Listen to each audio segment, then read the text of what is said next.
All right, I'd like to introduce our next guest. Travis Escobar is here from the Millennial Professional Group of Rhode Island.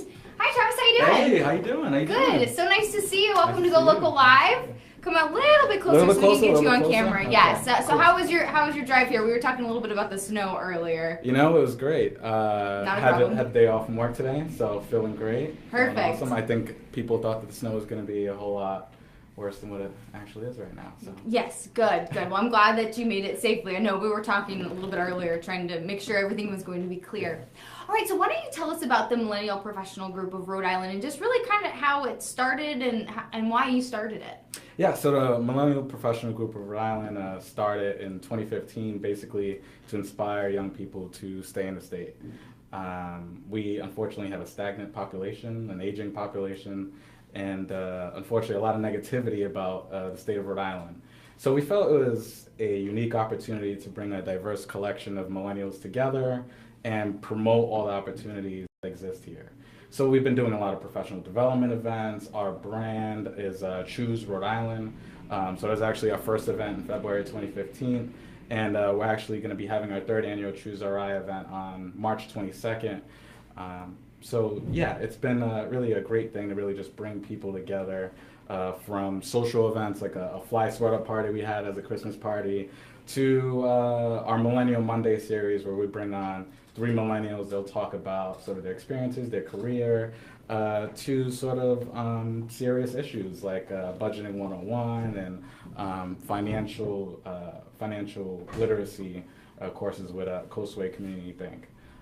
So have a wide range of services that we've been providing, and it's been really a great thing to do. And I really think it's interesting because I feel like, well, I don't feel like, I know millennials really get this negative kind of score to them. Yeah. And really, what is a millennial? Can we define it? I was kind of doing all this research and I found out, according to just certain areas, I'm a millennial. I mean, I was born in 1984 and I don't really feel like I define myself as a millennial, but what is a millennial? Yeah, so we've been, the whole bunch of academic research papers that talk about, break down the age. There's so much research on it. So for the purpose of our organization, we do 1979 to 2000. And that's pretty much it. You're always going to be a millennial. So yes, you're always going to be a millennial, just how baby boomer is always going to be a baby boomer, Gen Xers. So for our organizational purposes, I don't know, we've been trying to go against that negative stigma in terms of, I don't know, that I think it was Newsweek, that popular calling millennials lazy, narcissistic, blah, blah, blah. So much stuff. I'm pretty sure you see on social media comments, you know, talking negatively about young people from the old whippersnappers or what have you. But from all the academic research papers I've seen, or all the articles that I read, you know, millennials are the most diverse generation. We are now the largest work share in America, and I believe the largest voting base in this country. Unfortunately, though, a large population of our generation doesn't vote. So that's one thing that hopefully we can, the Millennial Group can work in the next election cycle. But yeah, technologically savvy. But other than that, I mean, there's not really that much difference between millennials and previous generations. So it's been really comical talking about, you know, this issue, especially with people of older generation, and they're really like, oh my God, like, tell me about millennials, and acting like we're some aliens that sort of like dropped down from some other planet, right? And you know, they raised us, so we're just a product of a previous generation. It really is. It's fascinating because, I mean, even I'm thinking millennials are this certain group, and then I come to find out, okay, according to the definition, I, born in the 80s, am technically a millennial. And I don't know if I necessarily define myself as what you would see, but there are certain stereotypes given to this, and I think it's really interesting that you founded this organization that's really working to defy those stereotypes, especially here in Rhode Island. So what are some of the things that your organization is doing, and we'll get to the event that you're promoting as well, because I think it's fantastic. What are some of the things that you're working to do in Rhode Island that you think will really help boost the economy with young people? There unfortunately haven't been a lot of opportunities to just bring people together. Yeah. So we find that very important, just bringing on a whole bunch of different people from different professions. You never know what could happen, right? Between our members, we consistently share jobs, sharing job opportunities that come up. We have And the workforce is tough here. yeah, and the workforce is tough here. There is a little bit of a soft advocacy that we have done as an organization from being part of the Providence Millennial Task Force with Mayor Jorge Elorza to talking to state legislatures about student loan debt. Rhode Island ranks in the top fourth of student loan debt, and because of the almost lack of job opportunities that exist here, with that rise in debt, that forces young people to look at other opportunities in New York, Boston, close by, or even far as away. I got a friend in LA. Yeah. And housing too. Housing prices are unfortunately rising in the state. There's not a lot of housing options that exist in Rhode Island, and we've worked with organizations such as Rhode Island Housing that has the Ocean State Grad Grant Program that launched. That helps out recent college graduates purchase their first home. So we've been involved in these different initiatives to really try to help land millennials opportunities to really stay in this state. For example, like the Wavemaker Fellowship Program that gives individuals in the STEM field tax credits on their student loan debt. Well, that's great. Yeah. How important do you think it is for people who graduate to stay here? Is that, ideally the goal? Because I'm one of those people who's not from here. I got a job here, and now I'm here. So I'd like to stay here. I like it here. But, it's tough, especially people. We want to keep people in Rhode Island. Yeah. I think Rhode Island is the greatest state, obviously, in the union. Otherwise, I wouldn't be doing the work that I'm doing. You think about the nightlife that exists in Providence, and during the summertime, right? You could go to Newport if you want and experience like the beach and just a beautiful area of Newport, and then come back during the night and have a drink at the Dorrance, right? It's fascinating. It's fascinating. The diversity of it. And I think a lot of people, and also we have Taylor Swift that lives here too. Yeah. Yeah. I know, but I think that a lot of people sort of take for granted this state in terms of you could be able to, your commute probably cut down very less. In general, compared to Boston to New York, and I've seen some apartments that my friends moved into, they are living in very little apartments for high prices just to have the opportunity to stay here. Rhode Island's not the best in terms of housing, but we definitely have better options, I think, here than in Boston. So I think it's that promoting the state that we've been doing constantly at our events, and just saying, hey, like, there are opportunities that exist here. The state is great. We want to be a resource. We want to be a network to do whatever we can to help you stay in the state. And it's just better for Rhode Island if more young people choose to stay here. Unfortunately, I think in 2020, the way that the census might go out, we might lose a congressional seat. So it's a real need for our business leaders, our political leaders, to focus on keeping not only millennials, but the next generation, because this has been the whole concept of the brain drain and young people that decide to leave. This has been a consistent thing happening. This has not just been with millennials. So I think Rhode Island has a great amount of potential. I know that a lot of my members and my board does, and we're just trying to share that message. Do you think Rhode Island really needs millennials and really should embrace this work that we have? Yeah, I think we need more entrepreneurs. We need more individuals just to stay and invest here, whether it's in politics, business. Just because we're about to lose a congressional seat, just because we have an aging population, it's, who are we looking to pass the baton to in this state, right? Mm-hmm.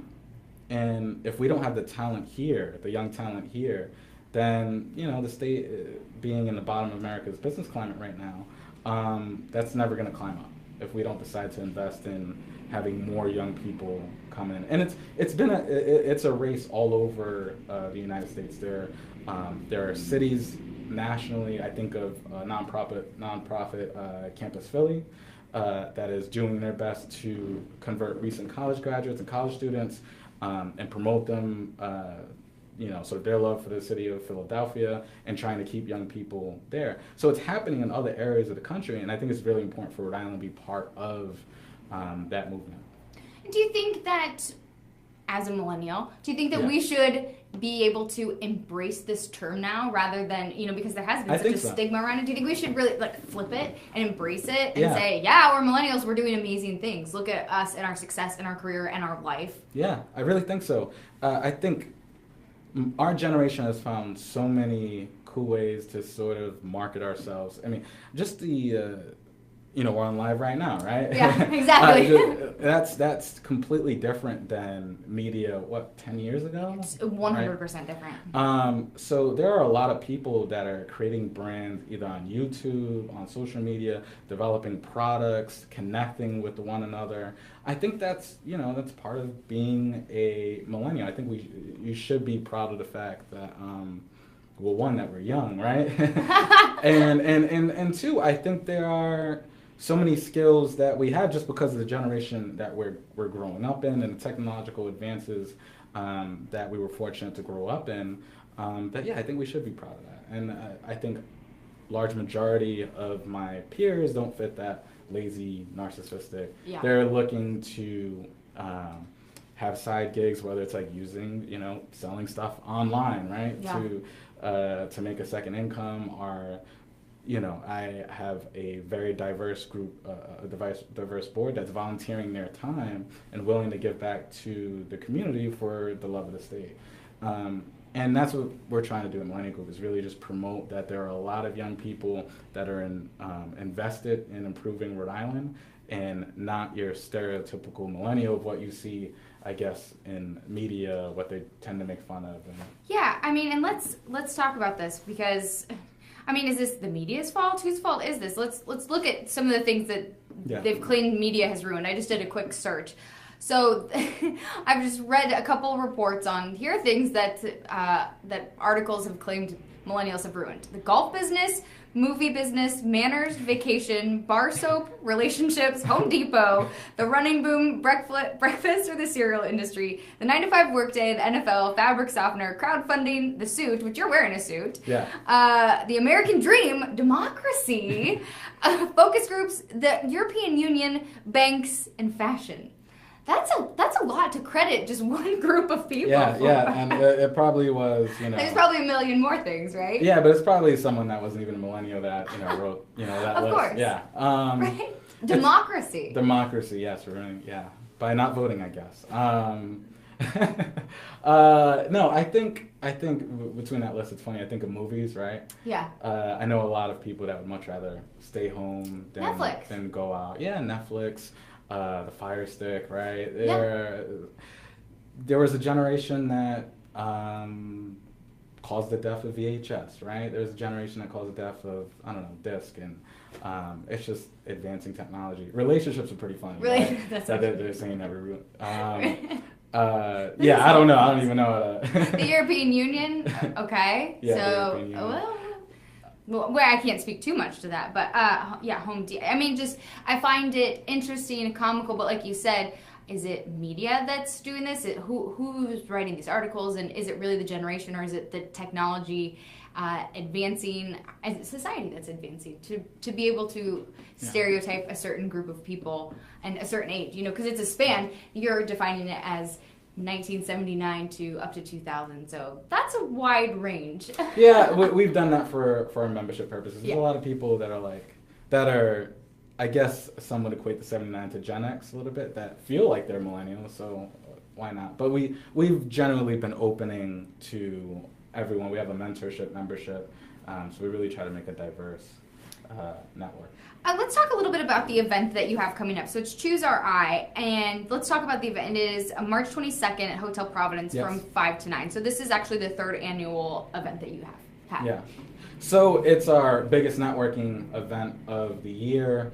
When we started the organization a couple of years ago, we kind of put this message out of, we're trying to build this, diverse collection of millennials that want to invest in the state.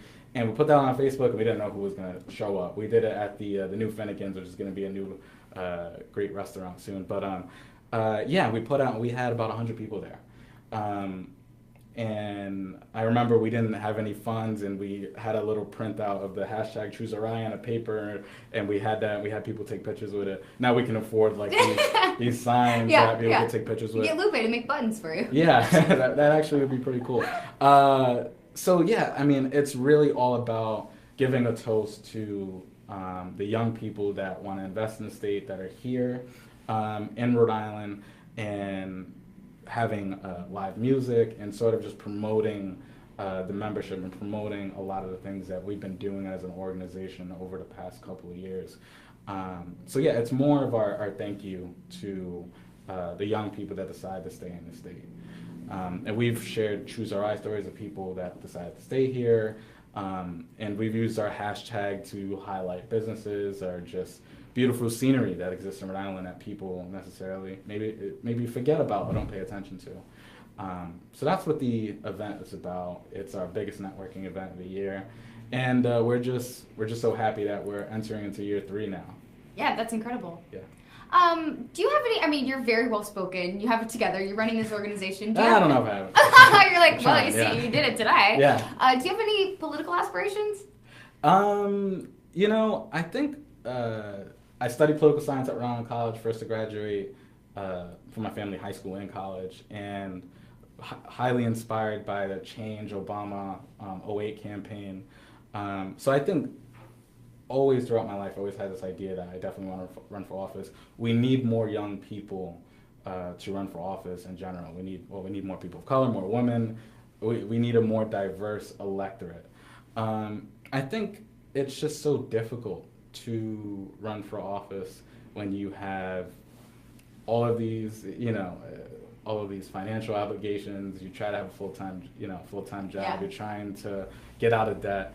I think sometime in my life, I would love to do it. It's definitely a bucket list. I think it's one of those, if the opportunity arises. But I'm really just having fun bringing people together. I really love meeting new people in Rhode Island and hearing what they're doing. There's so many cool entrepreneurs, people in the nonprofit sector that just want to do well. And I just love hearing those stories and making those connections. And I try to, and there are a lot of great elected officials that I talk to that are, doing really great things to try to help out Rhode Island's tomorrow. And I'm in contact with a lot of them, so I'm very hopeful for the state. I think this state has a lot of potential. I think there's been a lot of good decisions that have been happening lately, but yeah, who knows? I didn't mean to put you on the spot. Yeah. It just seems like you have a good message, and it seems like that could be in your future. So I was just curious. I didn't mean to put you on the spot or anything like that. Thank you. So if you do, let us know, because I would be interested, especially as a millennial myself, which I didn't know that I was. I probably should know these things about myself. All right, so the event is #ChooseRI. It is March 22nd at Hotel Providence from 5 to 9. Let's take a picture, and I'll put out the message on #ChooseRI, so we can do that. Yeah, we'll send out the message as I get the hair out of my mouth. That's right, Tony. I had hair in my mouth. Quit laughing. All right, Travis Escobar with the Millennial Professional Group of RI. Such a pleasure. Thank you so much. Appreciate you coming in and setting out the word and setting people straight. Millennials are great. Yes. We do great things in this state. Yes, thank you so much, All right, thanks.